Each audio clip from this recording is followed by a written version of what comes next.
अब वक्त आ गया है सवाल का जवाब देने का।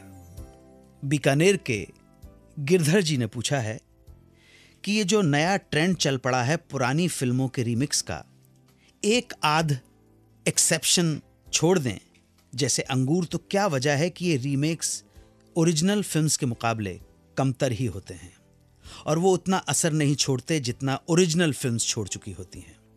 उदाहरण के लिए देवदास, उमराव जान, डॉन, कर्ज, चश्मे बद्दूर, अग्निपथ या आपकी हाल में ही आई हुई फिल्म शौकीन।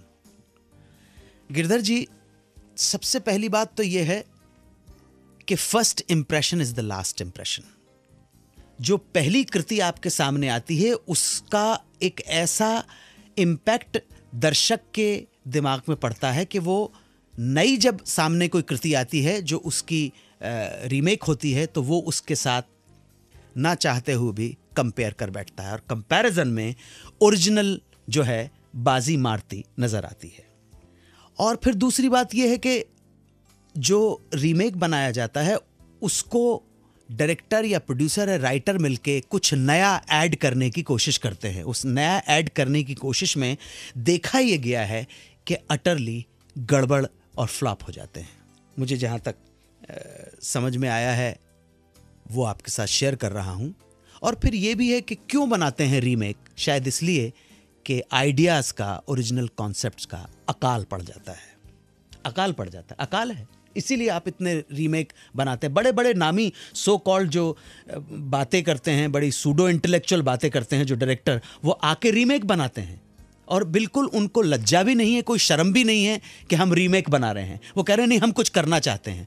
और जबकि जो ओरिजिनल है उसमें भी कोई ऐसी समाज के प्रति कोई एक बड़ा दृष्टिकोण और बड़ी कमाल की स्टोरी नहीं ला दी गई है। हर फिल्म का यही है, यही देखने में आया है। तो मैंने अपने मन के विचार आप तक पहुंचाए हैं। जनता के ऊपर जो फर्स्ट इंप्रेशन पड़ता है वो ही आखिरी होता है और वो हमेशा उसके साथ कंपेयर करती है।